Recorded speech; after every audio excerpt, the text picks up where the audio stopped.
The vast meeting chamber of the Galactic Confederacy fell silent as Ambassador Zixtal stepped forward. His thin limbs trembled slightly under the soft blue lights. Representatives from 30 peaceful species watched as he approached the speaking platform. None of them looked happy. "The situation on Naraki is worse than we feared," Zixtal said, his voice translator giving a musical quality to his words. "The fungal infection has spread to all major farming regions. Their food supplies will be gone within 60 days. Murmurs filled the chamber. The Noraki were beloved throughout the Confederacy. Their gentle nature and beautiful art had earned them many friends. No one wanted to see them suffer. Council leader Vereen raised a slender hand for quiet. "What options remain? Our own agricultural experts have failed to stop the infection." Zixtal paused. What he would say next might end his career. It might even get him exiled. But the Noraki were dying. There is one species that might help. They evolved on a world we would consider extremely dangerous. Their biology and agricultural knowledge could save the Noraki. The chamber erupted in horrified whispers. Council leader Vereen's skin paled to almost white. "You cannot mean the humans," she said. "I do," Zixtal replied firmly. "The Deathworlders from Sol 3, madness," shouted Representative Cole from the back. "Their planet has thousands of predator species. They evolved while being hunted. Their bodies contain enough acid to dissolve our exoskeletons. They eat poison for enjoyment," added another voice.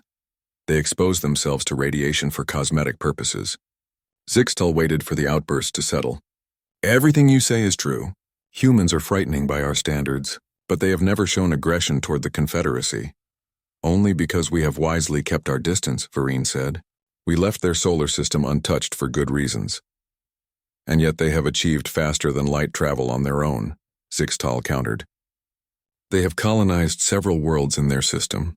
They have even attempted to send us greeting messages, which we have ignored." Zixtal displayed images of human agricultural systems. Their farming techniques are advanced in ways ours are not. They evolved alongside plant diseases and learned to fight them. The Naraki fungus is similar to something called potato blight from human history. They defeated it centuries ago. The council chambers grew quiet as the implications sank in. "And if we invite these Deathworlders into Confederate space, what then?" asked Vereen. "What happens after they help the Naraki, assuming they even can?" Zixtal had no answer for that. No one did. The final vote was close, but the desperate situation of the Naraki tipped the balance. A transmission would be sent to Earth. Commander Lisa Wright stepped into the main communications center of Luna Base 1. The message from her assistant had been marked urgent, which was unusual for regular communications traffic. "What's so important, Sam?" she asked, accepting a cup of coffee from a junior officer. Sam Riley pointed to the main screen. "We received this transmission 30 minutes ago. It came through the deep space array. I wanted you to see it before anyone else." Lisa looked at the screen and nearly dropped her coffee. "Is this verified?" "Yes, Commander. It's genuine. The Galactic Confederacy has finally decided to talk to us. For over 100 years, humanity had known about the Confederacy. Early exploration ships had encountered their outposts, and Earth scientists had intercepted enough communications to learn about the vast alliance of alien species. But every attempt at official contact had been ignored or avoided. Lisa read through the message twice. "They're asking for our help? Apparently some species called the Naraki has a crop disease they can't control," Sam explained. "The message suggests our agricultural experience might save them." Lisa couldn't help but smile. Humanity had been called many things in the intercepted Confederate communications over the years. Dangerous primates, toxic omnivores. Her favorite was Deathworlders, as if evolving. On Earth was something to be ashamed of, and now they needed those Deathworlders. "Inform the UEA Council immediately," Lisa ordered. "I want the ship Resilience prepped for long-range travel within 24 hours. "Resilience, ma'am? Not one of the diplomatic vessels?" "This isn't just diplomacy, Sam. These people need practical help.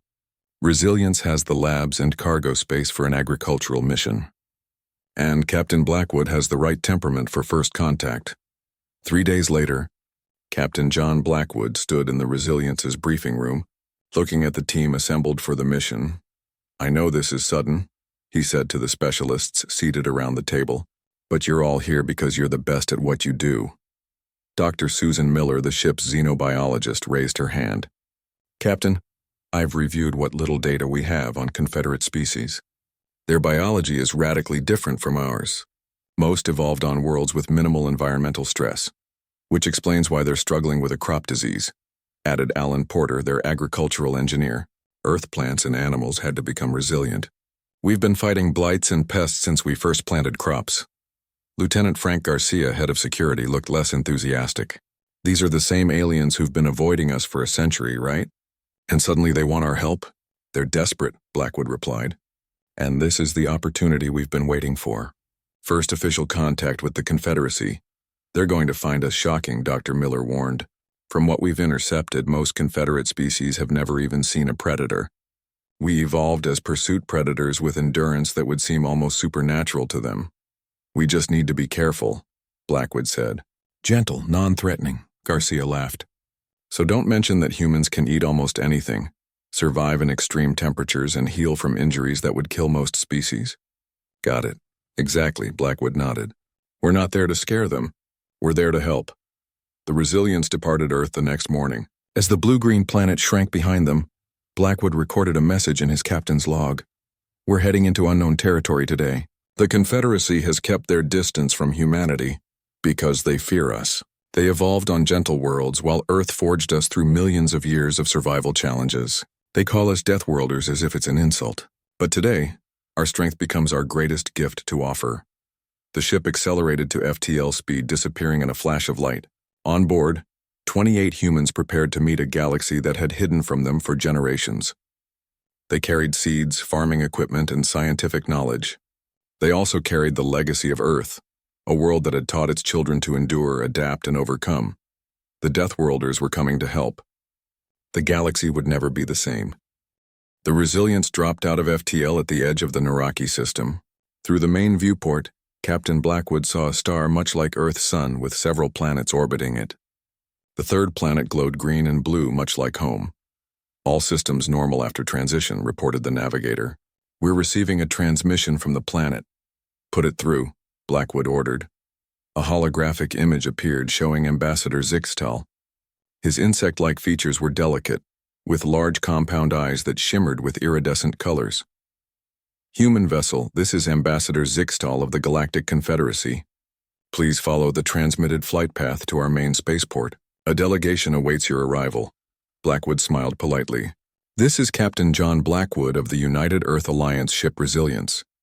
We come in peace and friendship. We look forward to meeting you. The transmission ended and Blackwood turned to his crew. Remember what we discussed. Move slowly. Speak softly. No sudden movements. 4 hours later, the Resilience landed at the Naraki spaceport. Through the ship's sensors, Dr. Miller checked the outside environment. Atmosphere is thinner than Earth normal, she reported. Oxygen levels at 17%. Higher nitrogen.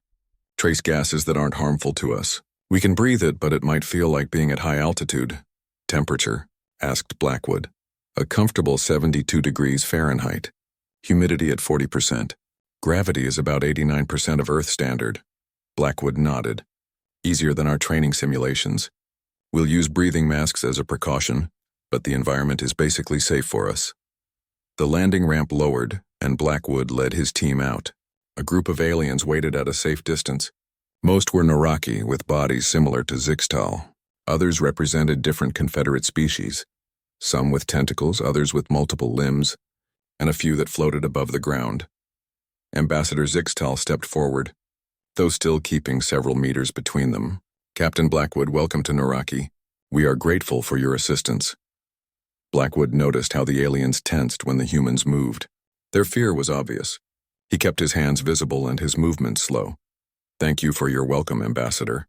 May I introduce Dr. Susan Miller, our xenobiologist, Alan Porter, our agricultural expert, and Lieutenant Frank Garcia, our security chief. The aliens flinched slightly when Garcia was introduced. His muscular build and alert posture clearly made them nervous. We have prepared a facility for your use, Zixtal said. It has been adjusted to what we believe are human environmental requirements. As they walked toward a large dome-shaped building, one of the other Confederate representatives whispered loudly, "They're so dense-looking, and they move constantly." Blackwood pretended not to hear. He had expected this reaction. To these beings, humans must appear as strange as they did to him. Inside the dome, the air felt stuffy and warm. Blackwood saw his team sweating. After checking readings on his wrist device, he made a decision. Ambassador, while we appreciate the accommodations, your normal environment is actually quite comfortable for us. Would you mind if we adjusted the settings? Of course, Zixtal replied. What would you prefer? We'll lower the temperature about 5 degrees, and if it's acceptable, we'd like to remove our breathing masks. Your air is thin but breathable for us. The Confederate representatives exchanged alarmed looks. One whispered to Zixtal, who responded firmly, They are our guests. We will accommodate their needs. Blackwood removed his mask first. He took a deep breath and smiled. Perfectly breathable. Thank you. When the other humans removed their masks, several Confederate delegates stepped back. 2 actually left the room. Zixtal remained, though his limbs trembled slightly. Your biology is truly remarkable, he said. What would kill most Confederate species seems to barely affect you. Dr. Miller spoke gently. We evolved on a world with changing conditions. Our bodies adapted to handle variations in temperature, pressure, and atmospheric composition. Fascinating and terrifying, Zixtal replied honestly. The next morning, Alan Porter began examining samples of the infected Naraki crops. The main food source was a plant similar to earth wheat but with purple leaves. Nearly every field on the planet showed signs of the fungal infection. This fungus spreads through spores, Porter explained to the Naraki scientists. It's similar to a blight that affected earth crops centuries ago. The good news is we've dealt with this before. Dr. Miller studied the fungus under high magnification.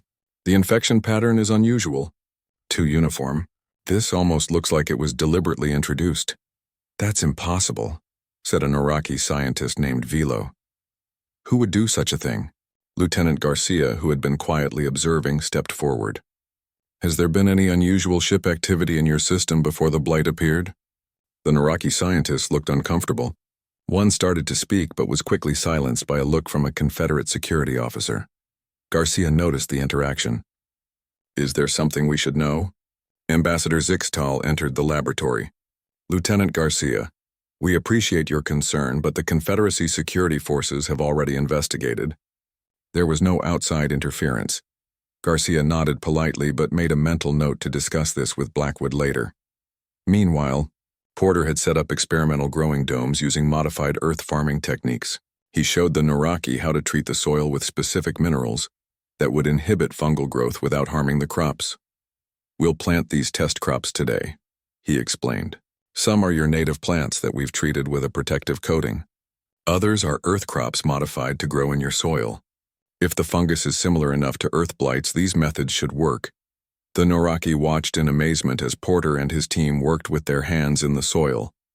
Confederate species typically used automated systems for agriculture. The sight of humans willingly touching dirt and plants was shocking to them. Your species has a strange connection to growing things, Philo observed. Porter smiled as he planted a seedling. Humans have been farmers for thousands of years. There's something satisfying about working with your hands. That evening, Captain Blackwood received a secure communication from Earth. He took it in private, with only Lieutenant Garcia present. Admiral Olivia Bennett's face appeared on the screen. Captain, our long-range sensors have detected multiple unidentified vessels entering the outer Naraki system. They don't match any Confederate designs in our database. Has the Confederacy mentioned these ships to you? Garcia asked. No, Blackwood replied. In fact, they've been oddly quiet about security matters. He turned back to the screen. Admiral, how soon can you dispatch additional ships to our location? I've already ordered a small defense flotilla to your coordinates. They'll arrive in 3 days.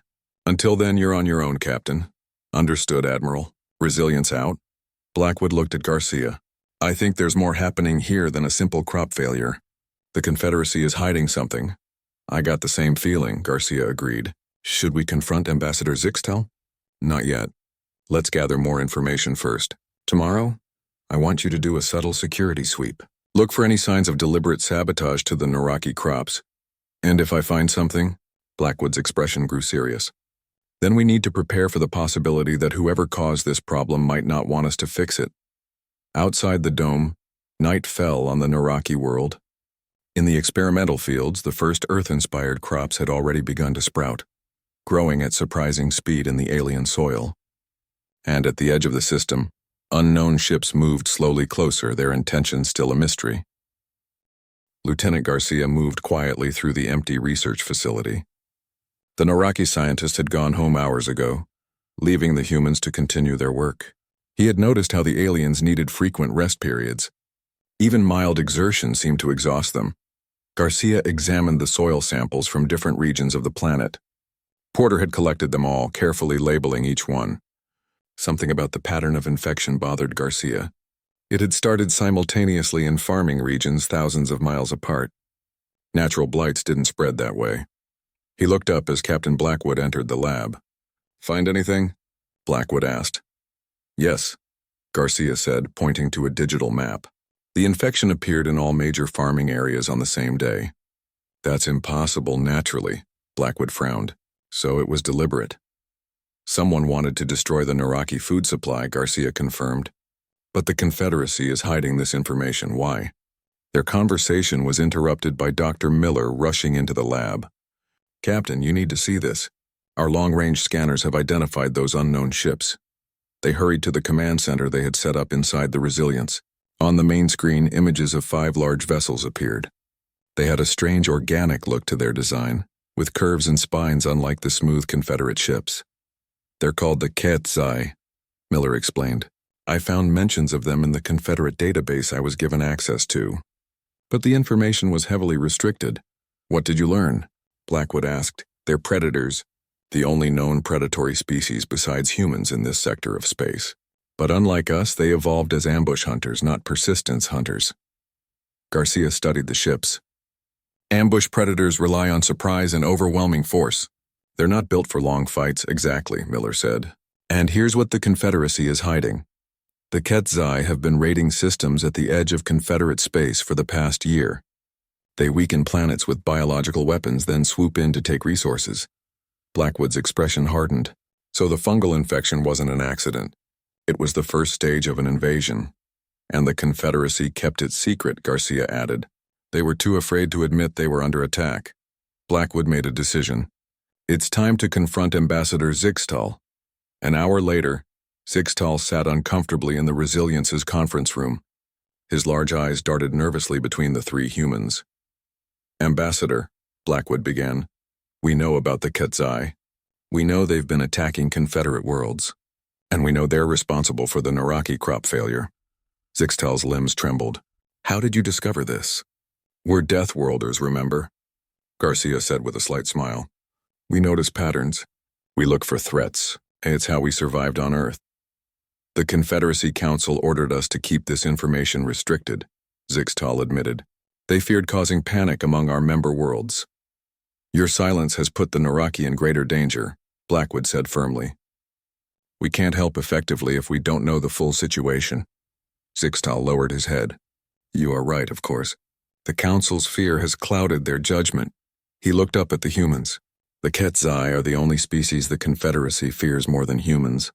They evolved on a world even harsher than Earth. Why haven't you fought back?" Garcia asked. "Confederate species are not warriors," Zixtal said simply.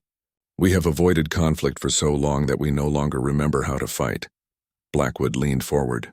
"Ambassador, I need to contact Earth immediately. We need military support if we're going to defend the Naraki. The Council will never approve of human warships in Confederate space," Zixtal warned. "Then they can watch their worlds fall one by one," Blackwood replied. "Or they can accept our help." While Blackwood spoke with Earth, Porter continued his work in the agricultural domes. The modified crops were growing at an amazing rate in the Naraki soil. He had discovered something unexpected. When properly treated, the soil supported Earth plants better than Earth soil did. "These wheat varieties have grown more in 3 days than they would in 2 weeks on Earth," he explained to Velo, who had become his assistant. "If we can stop the HFY, this could revolutionize farming for both our peoples." Velo's antennae twitched with excitement. "Your methods are strange but effective. You treat plants as partners, not just resources." "Humans have a long history with plants," Porter said. "We've shaped each other over thousands of years." Their work was interrupted by a base-wide announcement from Captain Blackwood. All personnel, report to the main conference room immediately.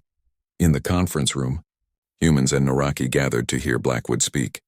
Ambassador Zixtal stood beside him, looking nervous but determined. "I have news," Blackwood announced. "The United Earth Alliance has authorized defensive measures for the Naraki system. Admiral Bennett is leading a small defense flotilla to our location." Murmurs spread through the crowd. The Naraki had never seen human military vessels before. "Also," Blackwood continued, "Ambassador Zixtal has received word from the Confederacy Council. They have reluctantly authorized limited human military presence in this system only." Zixtal stepped forward. This decision was not easy for the Council. Many still fear what human military power might mean for the Confederacy, but the Quetzai threat cannot be ignored any longer. Dr. Miller had been studying the Quetzai biology from the limited information available. She joined Blackwood at the front of the room. "I've made progress understanding our enemy," she said. "The Quetzai evolved as ambush predators. They're incredibly strong and fast in short bursts, but they tire quickly. Unlike humans," Garcia added. "We can't match their initial strength, but we can outlast them." "Exactly," Miller agreed. "If we can force them into extended engagements, we have the advantage." The next day, Admiral Bennett arrived with 5 human warships. Her flagship, the Defender, dwarfed the Resilience. Bennett was a tall woman with gray hair and a commanding presence. She wasted no time meeting with Blackwood and his team. "The Quetzai fleet is still holding position at the system's edge," she reported. "They likely didn't expect to encounter human ships here." "What's your strategy, Admiral?" Blackwood asked. "Something the Confederacy has never considered. Attrition warfare," Bennett replied. "We'll wear them down through a series of small engagements, force them to extend beyond their natural fighting style." Garcia nodded approvingly. "Make the ambush predators chase us." "Exactly, Lieutenant," Bennett said. "We use our endurance against their strength." Meanwhile, Porter made an important discovery in his agricultural work. He burst into the command center, excitement clear on his face. "Captain, the modified earth crops are showing resistance to the Quetzai fungus," he reported. "And they're growing at triple their normal rate in Naraki soil. What does that mean for the Naraki food crisis?" Blackwood asked. "It means we can begin large-scale planting immediately," Porter explained. "If the Quetzai attack is delayed by even 2 weeks, we'll have enough crops growing to prevent starvation." As Porter spoke, alarms sounded throughout the base. Admiral Bennett's voice came through the communication system. "All personnel, battle stations. Quetzai ships have begun moving toward the inner system." Blackwood looked at his team. "This is it. The Quetzai are making their move." Outside, human warships moved to intercept the oncoming threat. The first battle for Naraki was about to begin. The Deathworlders had prepared as best they could. Now they would see if Earth's persistence hunters could outsmart the galaxy's most dangerous ambush predators. Space around the Naraki planet lit up as the first human ships engaged the Quetzai vessels. From the surface, the battle looked like distant flashes of light. Captain Blackwood monitored the situation from the command center, with Lieutenant Garcia and Dr. Miller at his side. "Admiral Bennett is implementing her strategy," Blackwood explained to Ambassador Zixtal. "Our ships are making quick strikes, then retreating, forcing the Quetzai to chase them." "I do not understand this approach," Zixtal said. "Your ships are smaller than theirs. Why not use your full force at once?" Garcia answered. "Because that's what they expect. Ambush predators want a single decisive battle where their superior strength gives them the advantage." "By drawing out the fight," Miller added, "we use our greater endurance against them. Humans can maintain peak performance longer than Quetzai." On the tactical display, they watched as human ships darted in to attack, then pulled back before the Quetzai could bring their main weapons to bear. The human vessels took damage, but they kept moving, kept fighting. "Admiral Bennett reports the Quetzai are already showing signs of frustration," Blackwood said. "They're breaking formation, trying to catch our faster ships." "It's working," Garcia said with a grim smile. Then an alarm sounded. "Captain," called the sensor operator, "we've detected a smaller Quetzai vessel bypassing our defense line. It's heading directly for the planet. They're sending a strike team," Blackwood realized. "Alert base security immediately." Garcia checked his weapon. "I'll organize a defense force." "The agricultural domes," Miller said suddenly. "They'll target the crops first." Blackwood nodded. "Lieutenant, focus your defense there. We can't lose those plants." Within minutes, sirens wailed across the Naraki settlement. The Confederacy had no real military, so the defense fell to the human security team and a few volunteers from the Resilience's crew. Porter was working in the largest agricultural dome when the alarm sounded. He had been showing Velo and other Noraki scientists how to care for the new crops. Now he hurried them toward the exits. "Everyone get to safety," he ordered. "Move quickly but calmly." The sky flashed as the Quetzai landing craft broke through the atmosphere. It was smaller than human ships with a dark, chitinous appearance. It touched down less than a mile from the agricultural complex. Garcia and his security team took defensive positions around the domes. They had simple orders: protect the crops at all costs. The Noraki's survival depended on it. The first glimpse of a Quetzai warrior shocked even the human defenders. The alien stood over 7 feet tall with a hard exoskeleton and multiple limbs. Its head featured compound eyes and mandibles that clicked together menacingly. It moved with frightening speed. "Hold your positions," Garcia ordered as more Quetzai emerged from their craft. "Wait until they're in range." The battle was brief but intense. The Quetzai attacked with overwhelming force, just as Garcia had predicted. Their initial assault nearly broke through the human defenses. But as the fight continued, the aliens began to slow. "They're tiring," Garcia called to his team. "Keep moving, keep them engaged." The human defenders used their environment, ducking behind structures and leading the Quetzai on exhausting chases. The aliens grew frustrated, their movements becoming less coordinated. Porter had remained behind to help the last Noraki scientists escape. He was sealing the main dome when 3 Quetzai warriors found him. He had no weapon, no combat training. He grabbed a farming tool, a long metal rod used for soil testing. "Stay back," he warned the approaching aliens, knowing they couldn't understand him. The lead Quetzai lunged. Porter dodged, but not quickly enough. The alien's claw slashed his arm, drawing blood. Porter fell, clutching his wound. The sight of red blood caused the Noraki scientist watching from safety to cry out in horror. To them, the red liquid seemed alien and terrifying. Garcia heard the commotion and saw Porter down. He raced toward the dome, firing at the Quetzai. His shots drove them back momentarily, giving him time to reach Porter. "Can you move?" Garcia asked, helping Porter to his feet. "Yes," Porter said through gritted teeth. "Don't let them destroy the crops." "Not a chance," Garcia replied. He turned to face the returning Quetzai warriors, positioning himself between them and the injured Porter. What followed shocked the watching Noraki and Confederate observers. Garcia fought with a ferocity they had never witnessed. He used the environment, his weapons, and even parts of his own equipment as tools to counter the stronger aliens. When his ammunition ran out, he fought hand-to-hand, avoiding direct confrontation with the stronger Quetzai, instead leading them on a grueling chase through the complex. The aliens, built for short bursts of energy, began to falter. Garcia, despite injuries and exhaustion, kept moving, kept fighting. This was what humans evolved to do, to endure when other predators tired. Meanwhile, in orbit, the battle had turned in humanity's favor. Admiral Bennett's strategy was working. The Quetzai ships designed for quick, devastating attacks were not prepared for a prolonged engagement. Their crews were making mistakes. Their formations were breaking down, but the victory came at a cost. The Resilience, helping to defend the planet, took heavy damage from a Quetzai attack. Captain Blackwood felt his ship shudder as systems failed. "All hands, prepare for emergency landing," he ordered. "We've lost main engines and stabilizers." The Resilience descended toward Noraki's largest moon, Blackwood fighting to control the damaged ship. They hit the surface hard, skidding across the dusty ground before coming to rest near a crater's edge. "Damage report," Blackwood called as emergency systems activated. "Life support stable. Communications limited. Engines offline," reported the ship's engineer. "We're stranded, Captain." Blackwood looked out at the barren lunar landscape. "Begin repairs immediately, and set up a perimeter.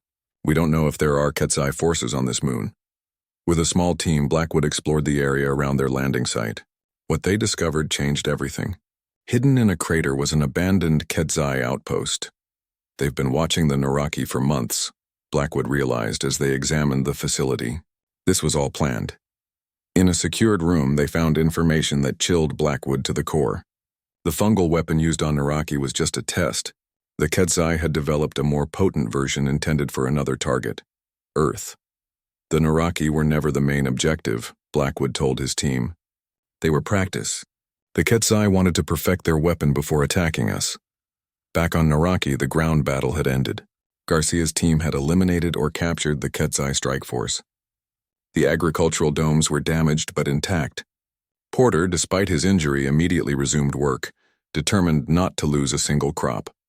The Confederacy Council, watching the conflict unfold from their distant chambers, held an emergency session. The footage of humans defending Naraki shocked them deeply. Some found the humans' combat abilities horrifying. Others saw them as the Confederacy's only hope against the Quetzai threat. "We must withdraw immediately," argued one representative. "These Deathworlders are too dangerous to involve in our affairs. Without them, the Naraki would already be lost," countered another. In the end, the vote was narrow. The Confederacy would officially withdraw from the Naraki system, claiming it was too dangerous. Any species that remained would do so without Confederate support. Ambassador Zixtal received the news with disgust. "They abandon us out of fear," he told Blackwood via a weak communication link. "I am staying with the Naraki people. We will not run." Aboard the Defender, Admiral Bennett received word from Earth. Reinforcements were coming, but they were days away. Until then, her damaged fleet would have to hold the line against the remaining Quetzai ships. As night fell on Naraki, Dr. Miller made a breakthrough. Studying samples from the captured Quetzai, she had created a modified version of the fungal agent that could affect Quetzai biology. It could be weaponized against them, potentially ending the threat permanently. The question now facing the humans was profound. Had they come merely to save one species? Or would they become the exterminators of another? Captain Blackwood stood in the makeshift command center on the Naraki moon, studying the data they had recovered from the Quetzai outpost. His crew had worked tirelessly to establish communications with both the planet below and Admiral Bennett's fleet. "The Quetzai will regroup soon," Blackwood told his officers. "We need to act before their reinforcements arrive." A message came through from Dr. Miller on the planet's surface. Her face appeared on the screen, looking tired but determined. "Captain, I've completed my analysis of the fungal agent," she reported. "I can modify it to target Quetzai biology.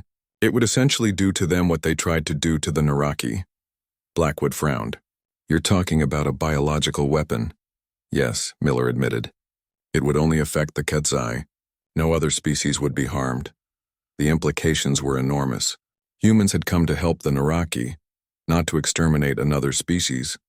Blackwood needed more information before making such a decision. "Keep working on it, but take no action until I return," he ordered. "I'm going to try something first." Blackwood outlined a daring plan to his team. Using information from the Quetzai outpost, he would lead a small group to board the Quetzai flagship. They would bring Dr. Miller's fungal agent not as a weapon, but as leverage. "If we can force their leaders to negotiate, we might end this without further bloodshed," he explained. 6 hours later, Blackwood and 4 crew members approached the Quetzai flagship in a small shuttle. They used codes found in the abandoned outpost to bypass security. The Quetzai, never expecting such a direct approach, were caught off guard. Inside the alien vessel, Blackwood was struck by the harsh environment. The air was thick with moisture and smelled of decay. The temperature was uncomfortably high. For the Quetzai, this was normal. For humans, it was challenging but survivable. "Another reminder of why they call us Deathworlders," Blackwood whispered to his team. "We can endure conditions that would kill most species." They made their way to the ship's command center, encountering only minimal resistance.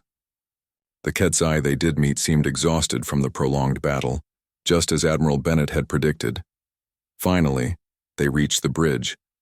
The Quetzai leader, larger than the others with distinctive markings on its exoskeleton, faced them with mandibles clicking in what Blackwood assumed was anger or surprise. "We know you understand our language," Blackwood said calmly. "We monitored your communications from the moon base. We know why you're really here." The Quetzai leader made a series of clicking sounds that the translator on Blackwood's wrist converted to words. "Deathworlders," it said. "You were not supposed to be here. The weak ones never call for help." "They did this time," Blackwood replied. "And we came." What followed was an unexpected revelation.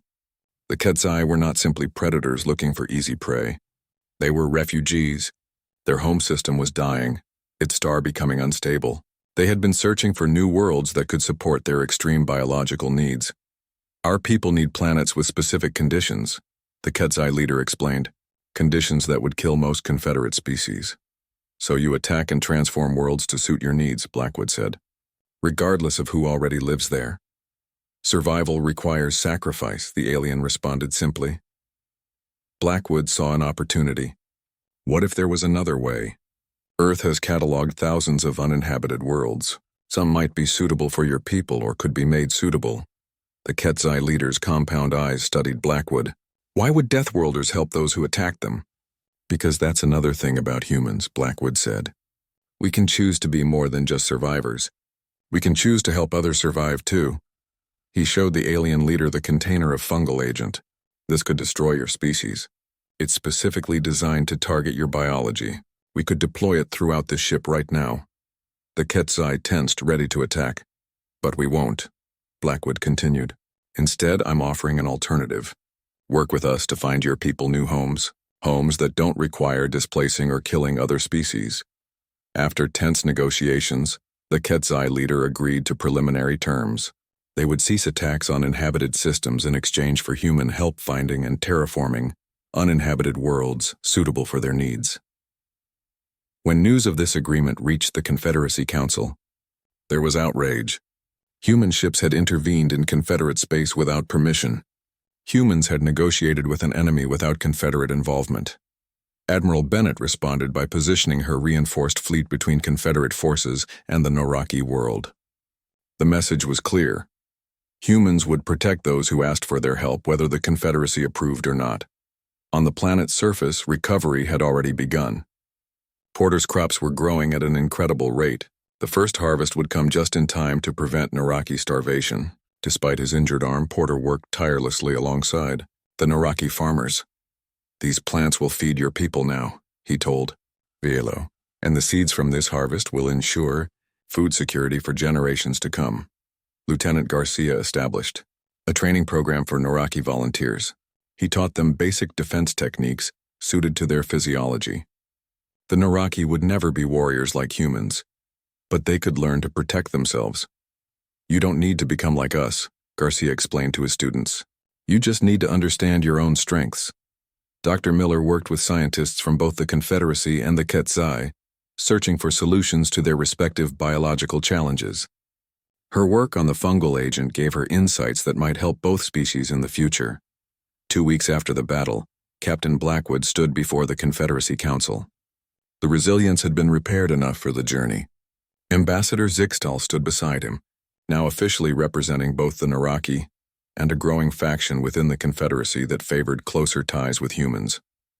You called us Deathworlders, as if it were an insult, Blackwood told the council. But our harsh world taught us something you've forgotten. Survival isn't just about avoiding danger. It's about facing challenges and growing stronger. He gestured to the images of thriving crops on Noraki, the joint human-Quetzal terraforming projects already underway, and the Noraki defense trainees learning from Garcia. You requested help and we came, Blackwood continued. Now you have a choice, continue fearing us or learn from us. Because the galaxy is full of challenges and hiding from them won't make them disappear. The council chambers fell silent. For generations, the Confederacy had avoided conflict, avoided risk, avoided anything that might disturb their comfortable existence. The humans represented a different path. Ambassador Zixtal stepped forward. As representative of the Noraki, I present Captain Blackwood with an offer unprecedented in our history. Official membership for humanity in the Galactic Confederacy. Murmurs filled the chamber. Some representatives nodded in approval. Others looked horrified. Blackwood smiled. Ambassador, on behalf of the United Earth Alliance, I accept your offer with one condition. The Quetzal must also be given the opportunity to join, once they have established their new colonies. This caused even greater commotion. Including both Deathworld species would forever change the nature of the Confederacy. As Blackwood prepared to return to Earth, he reflected on how quickly things had changed. Humans had entered the galactic community not as conquerors but as helpers. They had faced an enemy and found not just a foe to defeat, but another people trying to survive. The resilience lifted off from Noraki amid cheers from the local population. Many waved Earth flags alongside their own. The crops in the fields below formed patches of earth green mixed with Naraki purple, a visible symbol of what different worlds could accomplish together. The Deathworlders had come when called. They had brought their strength, their endurance, and their determination. But they had also brought compassion, innovation, and hope, and the galaxy would never be the same.